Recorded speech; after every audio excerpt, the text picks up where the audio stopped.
So it has been a long time since I've actually been in Cannes. It's actually been 10 years for me, so even more has changed.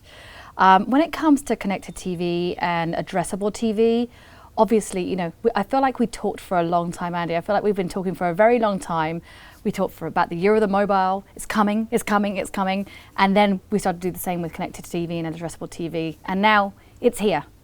And it's here not only to use precision rigor to get to using the TV big screen in the living room to have that precision rigor, but it's also a super incredible opportunity for us to be able to think about that and flip the script a little bit as well as we think about lifting the reach of our campaigns as well. So when you think about the decline in consumer behavior across linear and how we've seen consumer behavior really start to drive into streaming, cord cutting, and starting to think how I've heard a lot of ad supported in a lot of places.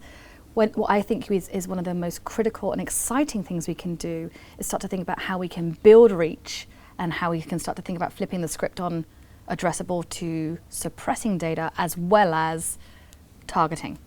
So when you speak to the publishers and the broadcasters, and there's so many here, and I'm sure you've had many meetings, what is it that you want from them? What's at sort of the top of your list?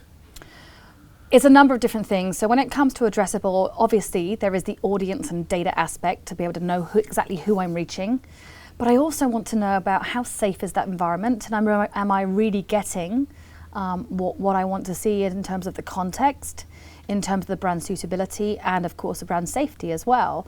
And we've seen, you know, there's been numerous amounts of fraud in the space of CTV recently, and so there's that increased layer of wanting to ensure that we get exactly what we are looking for.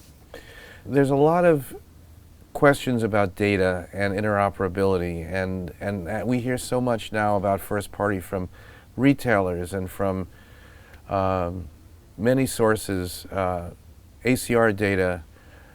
When you look at data, what's promising to you, and what are you embracing, and what needs to be improved?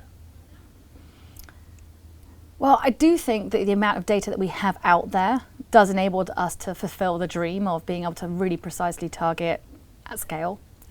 However, I think there's a danger out there in terms of as we align on the currencies, and I deliberately say that plurally because I'm not sure we're going to get alignment.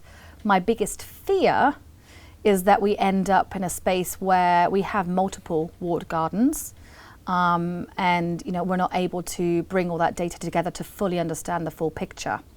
Now, what I find exciting about that, and I think I've talked to you about this before, is that means that we bring back the notion of more art and science together. So, it's not just about using the data to find a person, but it's using the data to understand the human behavior behind that, and then also using the art alongside the science to understand the true connection of the brand, the true context and the relevance of the placement we're in, and then driving all of that to work together.